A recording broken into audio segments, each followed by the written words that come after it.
அம்பேத்கர் அவர்களே உலகத்தில் இருக்க எல்லா மதங்களை பற்றி ஆய்வு பண்ணிட்டு கடைசியில் அவர் தேர்வு பண்ணது புத்திசம் தான்.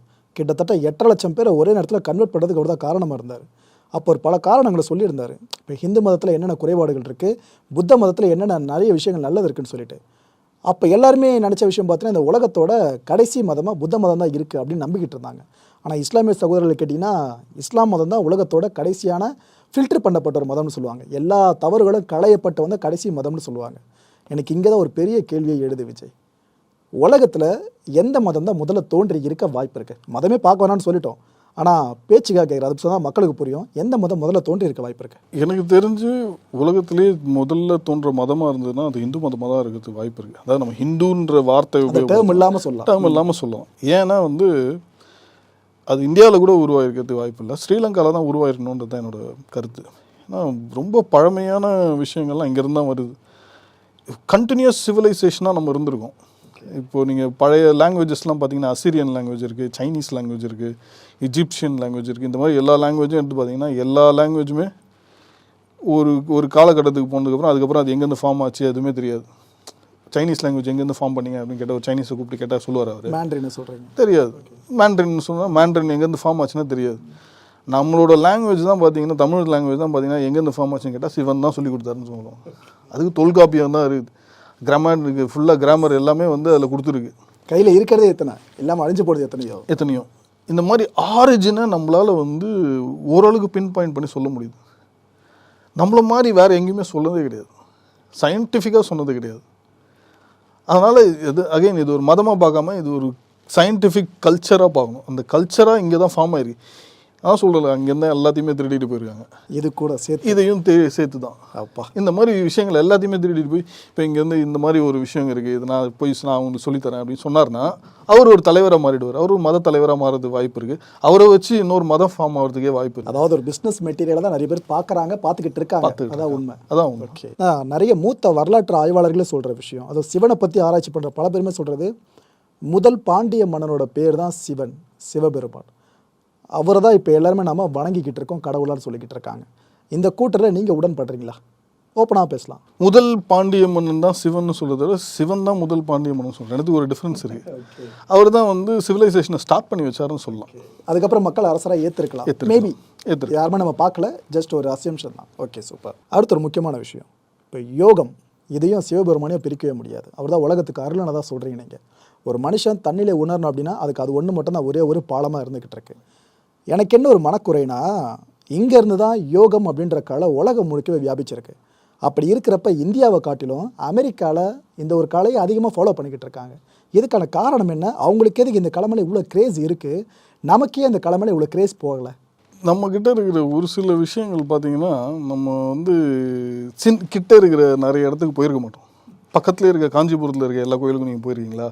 கிடையாது. ஆனால் இப்போது நார்த் இந்தியாவிலேருந்து கிளம்பி வருவாங்க, இந்த கோயிலுக்கு நான் போகணும் அப்படின்னு சொல்லிட்டு போவாங்க. இங்கேருந்து காசிக்கு போவாங்க, ஆனால் ராமேஸ்வரம் விட்டுருவாங்க. அங்கேருந்து அம்பானி கிளம்பி ராமேஸ்வரம் வந்துட்டு போவாங்க. அந்த மாதிரி நம்மளுக்கு கிட்ட இருக்கும்போது அதோட அருமை தெரியாது. இதுதான் வந்து முதல் காரணமே. யோகா பண்ணுற வரைக்கும் அதோட அருமையே தெரியாது. அதை பண்ணி அதை ஃபீல் பண்ணி நம்ம உடம்புல இவ்வளோ மாற்றங்கள் ஏற்படுமா அப்படின்னு நம்மளுக்கு ஃபீல் பண்ணுறோம் இல்லையா? அதை பண்ணும்போது தான் நம்மளுக்கு அந்த அதோட வேல்யூ புரிய ஆரம்பிக்கும். அதுக்கப்புறம் நம்மளால் அதை விடவே முடியாது. அது ஒரு அடிக்ஷன் மாதிரி ஆகும். மற்ற நாடுகள், அமெரிக்கா மட்டும் கிடையாது, பல நாடுகளில் வந்து இங்கே வந்து யோகா கற்றுக்கிறாங்க. அவங்களுக்குலாம் வந்து இப்போ நமக்கு வந்து இப்போ made in America, made in யூஎஸ்ஏன்னு ஒரு பொருளை கொடுத்தா எப்படி இருக்குமோ அந்த மாதிரி தான் அவங்களுக்கு மேட் இன் இந்தியா அப்படின்ற யோகமே அவங்களுக்கு தான். It's an authentic matter from a very long time ago. இப்போ நம்ம குங்ஃபுவை வந்து பயங்கரமாக பார்ப்போம் இல்லையா? சைனாவில் குங்ஃபு முறையாக இருந்துச்சு, அங்கே குங்ஃபுவா மாறிச்சு இல்லையா? இப்போ அதுதான் ரெகக்னைஸ்டாக இருக்குது. ஸோ நம்மளுக்கு அதுதான் பெருசாக தெரியும். அதே மாதிரி தான் நம்மளோட யோகா அவங்களுக்கு பெருசாக தெரியும். என்ன பயனா கொஞ்ச நாள் போச்சுன்னா யோகாக்கு எங்கே அவங்க பேட்டன்ட் வாங்குறது பயமாக இருக்குது. வேறு எதுவும் இல்லை, வாய்ப்புகள் இருக்குது. இன்னும் ஒரு 30-40 வருஷம் கழிச்சு இதெல்லாம் கொஞ்சம் ஒரு சலனம் ஏற்படுதுன்னா எல்லாம் மறந்து போயிடுவாங்க. வாய்ப்புகள் இருக்குது. அவங்க வந்து யோகா இப்போ அது பேட்டன்ட் வாங்கி அவங்க என்ன பண்ண முடியுன்றது தான் கேள்வி. அதாவது நீங்களாம் யோகா பண்ணக்கூடாதுன்னு யாரையும் ஸ்டாப் பண்ண முடியாது இல்லையா?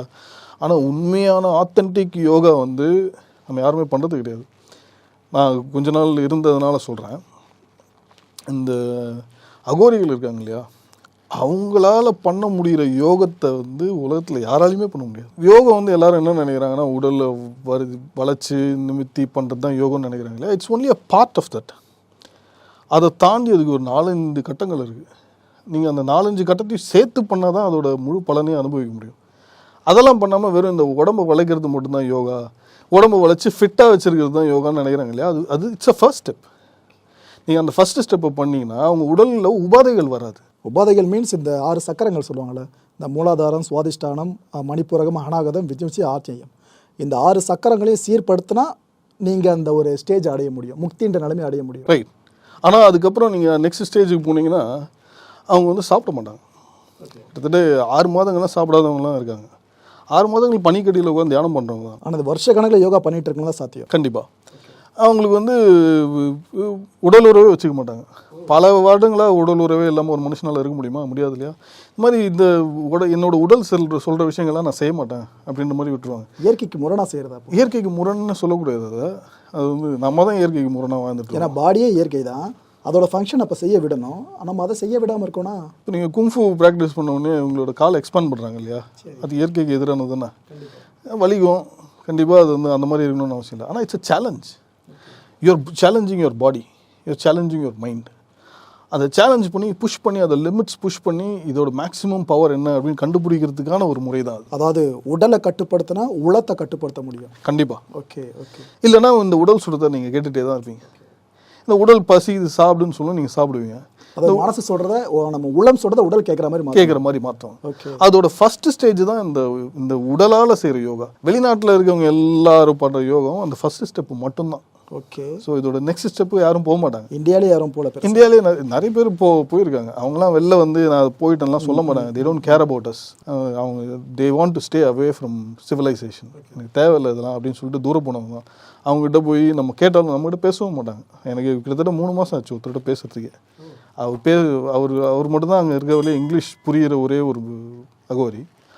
அவர்கிட்ட நான் வந்து பேசி அவர்கிட்ட ஒரு இன்ஃபர்மேஷன் வாங்குறதுக்கே கிட்டத்தட்ட 3 மாதம் ஆச்சு. சிரிப்பார், எல்லாம் பண்ணுவார், ஆனால் எதுவும் சொல்ல மாட்டார். ஏன்னா நான் சொன்னால் அவனுக்கு புரியாதுன்னு சொல்லுவார். அந்த டைமென்ஷனில் என்னால் திங்க் பண்ணவே முடியல முதல்ல.